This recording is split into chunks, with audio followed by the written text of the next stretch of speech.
Okay. So we were talking about the realized heritability. That is the third type of heritability. So what is the definition of realized heritability? That is the ratio of selection response to the selection differential. और formula क्या है? That is R divided by S, right? So these were the definitions which we have to cover today. So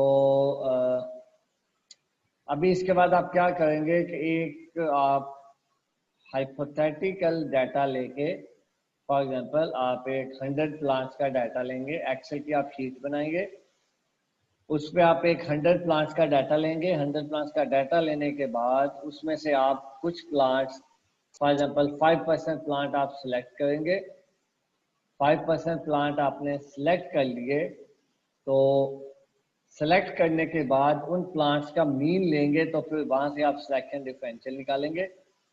then उसके बाद आप उन्हीं 5 plants से आगे आपसे फॉर एग्जांपल आप 20 प्लांट बना लेते हो, तो वो उसका मीन होगा, वो उसकी प्रोजनी होगी सिलेक्टेड प्लांट्स की, उसका आप मीन लेंगे। मीन लेने के बाद आप उसमें से उसको पॉपुलेशन मीन में से माइनस करेंगे, तो आपका आ जाएगा selection response. So after that you will get the value of realized heritability. So just like the other two types of heritabilities, it will also have a maximum value of 1. The value of heritability will not be more than 1. It will always be in between 0 to 1, right? So ना ये 0 से कम होगी और ना ही ये 1 से ज्यादा होगी। सर ये किसकी वैल्यू है? रियलाइज्ड हेरिटेबिलिटी की। हेरिटेबिलिटी की हमने पहले डिस्कस किया हुआ ना, तो उसकी वैल्यू 0 से 1 के दरम्यान होती है, मैक्सिमम 1 हो सकती है, उससे ज्यादा पॉसिबल नहीं है।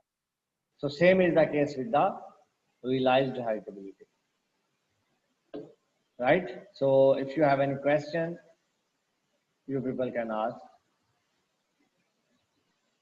तो आपने आज क्या करना है? हेरिटेबिलिटी, सर रियलाइज्ड हेरिटेबिलिटी को रिपीट कर दें, बात कट गई थी।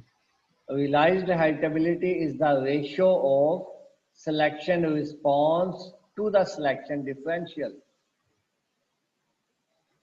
ठीक है। फार्मूला है R divided by S. Sir progeny की definition? Progeny is the offspring of certain plants.